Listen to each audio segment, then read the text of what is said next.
Selamat petang, salam sejahtera. Ulasan pilihan hari ini, sampai masa untuk kita membabikan rasuah. Ulasan sepenuhnya. Hujung minggu lepas saya menjadi ahli panel satu forum berkenaan rasuah. Ianya dianjurkan oleh Ikram Selangor. Ahli panel yang lain ialah Dr. Sahul Hamid dari UPSI dan Ustadz Nik Omar Nik Abdul Aziz. Sebagai seorang ahli akademik di dalam bidang sejarah, Dr. Sahul menerangkan berkenaan kejatuhan kerajaan-kerajaan besar termasuk kerajaan Islam apabila mereka melakukan kefasadan seperti rasuah. Kemudian beliau menyatakan bahawa istilah rasuah itu sebenarnya tidak berapa tepat. Di luar negara termasuk Indonesia, apa yang mahu diperangi adalah corruption yang maknanya lebih hampir kepada kefasadan seperti yang disebutkan di dalam Al-Quran.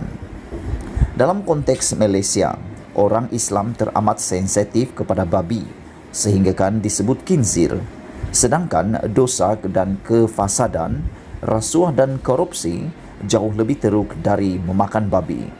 Disinilah timbul perbincangan untuk membabikan rasuah supaya lebih dipandang hina oleh orang Islam di negara ini. Saya juga terbaca pandangan Harjunot Ali yang menyatakan bahawa perkataan yang diambil dalam bahasa Arab juga bukanlah satu istilah yang menggelikan di rantau berkenan. Mungkin inilah sebabnya orang Islam di Malaysia yang rata-ratanya Melayu tidak berasa loya dengan jenayah dan dosa rasuah kerana ianya juga tidak meloyakan di negara asal istilah berkenan. Apabila ada orang agama yang memberikan makna rasuah sekadar pertukaran harta antara dua pihak secara haram, ianya pula seakan-akan cuba memberi gambaran bahawa rasuah tidak ada mangsa. Ini percubaan yang cukup berbahaya kerana rasuah tidak boleh dipisahkan dengan penyalahgunaan kuasa. Dalam membuat keputusan, rasuah boleh menyebabkan orang yang layak diketepikan dan orang yang tidak layak dipilih. Dari segi kos pula, rasuah boleh menyebabkan satu-satu organisasi membayar kos yang lebih tinggi. Siapa yang rugi? Orang yang memiliki organisasi berkenan kerana dana mereka berkurang disebabkan keputusan yang dibuat dengan menyalahi apa yang betul dan adil. Bukankah salah satu dari maqasid syariah ialah menjaga harta?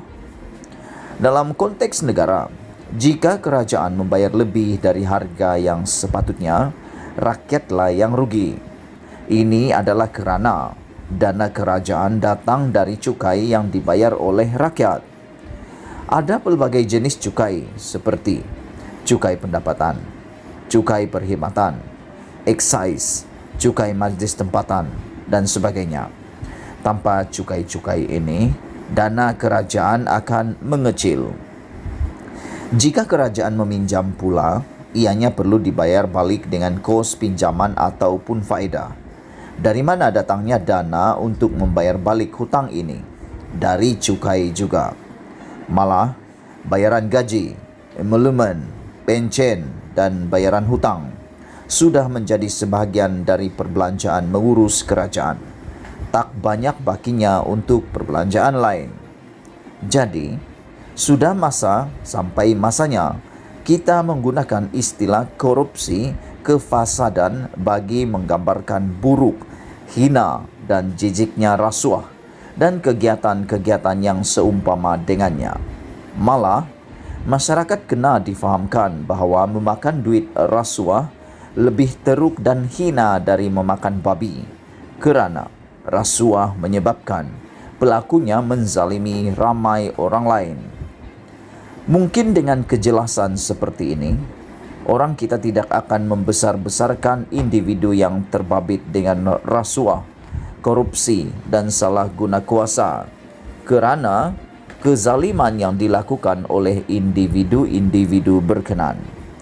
Jika individu-individu berkenan berani melawan perintah Allah dengan tidak malu-malu, apakah asasnya untuk mereka diberi sedikit penghormatan pun?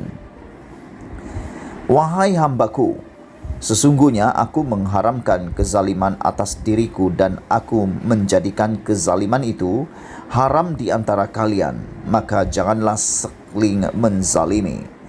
Dipetik daripada hadis yang diriwayatkan oleh Abu Dzar Al-Ghifari yang direkodkan oleh Muslim, hadis 6737.